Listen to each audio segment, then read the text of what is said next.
Hello guys, I am Mr. Silk, and today I want to talk about those women, which are quite many, that didn't see me as their type in the beginning. I've been doing a lot of approaches. I've been approaching over 2,000 women, cold approached them, and I applied the Silk method to those approaches. And a lot of women that I spoke with didn't see me as any romantic partner, like a potential romantic partner. Many times when I have this initial conversation with them, I going up and say, "Excuse me, I saw you and I just wanted to say hi. I'm Michael. What is your name?" And she say, "Vanessa," for example. And uh, and then I just get into this initial, very good conversation with her. She feel great. I know that already because I'm making it about her. So she feel great explaining things and trying to talk about herself a little bit, about her thoughts and so on. And then later on, I ask her for a second meeting. No, most of the time I'm doing a time limit situation, like a false time restraint. I'm just middle of everything saying that I have to go, but I would like to meet her again because I see her as quite interesting. And then she said, "Sure, why not? We can have a coffee." Or I ask her, like, I used to say like this: "I'm sorry, I really have to go because I have to meet a friend very soon, but I think you are really interesting, and I would like to have a coffee with you quite soon. What do you say?" Quiet, and then she, most of the time, actually say, "Yeah, why not? It can be really fun." In that stage, she's open to be friend with me. She's open to start a relationship with me that might not be anything romantic, just someone who she feel good being with. I am being, I would almost say that more than 50% of all the women that I have an initial conversation with might feel like that. And once I, you know, go out with them, I go to the second meeting and I start using all my conversational skills with me being genuinely curious about them. They just start talking and talking and feel really, really great in that second meeting. And I used to tend to keep those meeting about 1.5 hour, maybe 1 to 1.5 hours. I mean, who knows what that can lead to? I mean, if it leads to fast escalation, I can go with that. But most of the time, I just take my time and I really start creating this emotional connection with her. And already on the first date, she might even say that, "You know what, I'm not interested of dating anyone." Just right off the bat, she just say that quite early in the beginning. And I say, "Fine, fine, I'm just curious about you. I just, love to talk with you." And we start talking. And then after that first date, first meeting, and I say, "Okay, first meeting," I just going to plan for the next one. And I just doing the regular standard. I just wait a couple of days and I telling her that, "Oh, I'm going to be in town on Tuesday. Let's have a coffee again." Most of the time they say yes because they're having a great first time with me, so they want to go out as on the second time. Now the second time is completely different. Now I can definitely feel like she's more relaxed and she's really in some way feeling that I know her more than anyone else, basically, because my way of interacting with her, asking the right questions and getting into depth, making me knowing her more than anyone else, because no one else can actually ask those questions. No one else can actually get into that depth to really understand where she's coming from. So the second date, oh my god, now things start actually happening. I can definitely see that most of the women that I've been dating start getting these romantic feelings towards me. They start getting closer towards me. They start touching me a little bit. They start really engaging in more intimate, non-sexual, intimate relationship.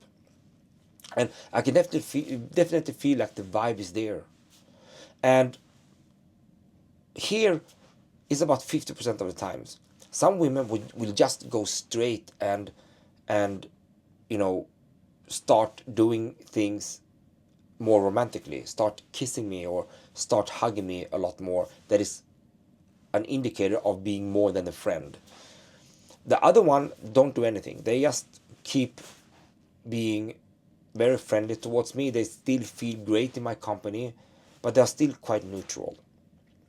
And then on the third date, with those that feel quite neutral, okay, so first, the second half, they are already done. They want to do something more. They are already deciding that we are going to be exclusive, or we are going to, date more into a romantic sense. They just want that already from the second date.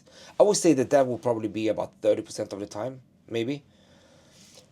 And then the rest of the 70%, they are just happy to know me after the second date. And then the third date comes.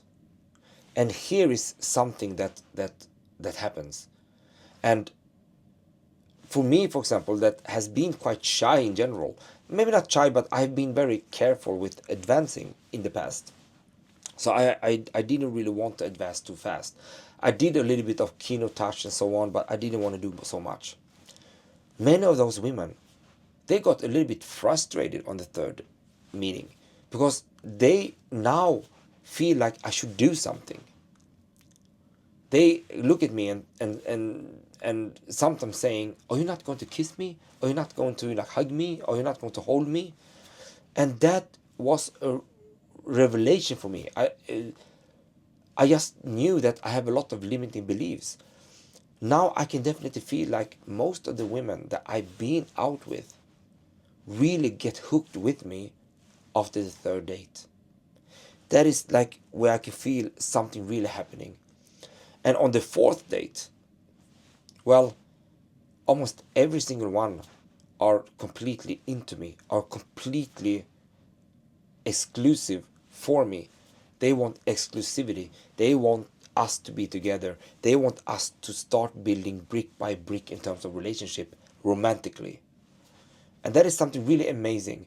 And can you imagine that those women really, really want to do everything with me? They want to go all the way. I can feel it. And I was not even their type in the beginning.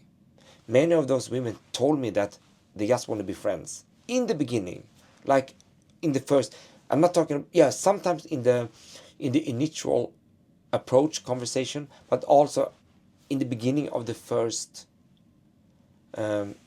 meeting, the first date, and they just completely turned after 3 to 4 dates, completely.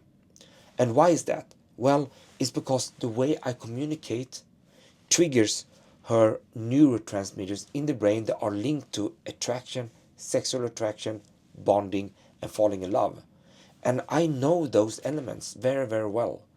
And I just keeping the conversation with me genuinely curious, but keeping the conversation in that area where she feel all that connected with me. And eventually she just falling in love. She just feeling really, really attached to me.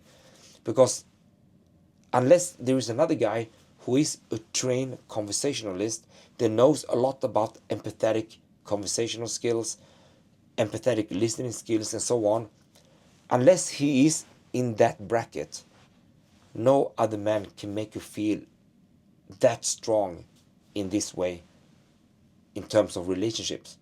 So that is something I just want to express to you guys. My journey has been extraordinary, and there was a time when I started learning this, and I was still quite new. I just felt like, oh my God, as long as I get one girl out on a date, that is it. I get her. Really, it's almost sounds too good to be true, but it was like that. As long as I get a woman out on a date, she's hooked because of this. And is it because I'm so unbelievable, powerful, so great, so cool? No, it's not. It's because I'm the only one in most women's perspective are the one that can actually use real relationship material, real relationship building approach. No other guys can use that. So I'm competing with no one, and I really feel like this is absolutely amazing. Anyway, guys, I hope you like this video. Subscribe if you like to, and I see you in the next video.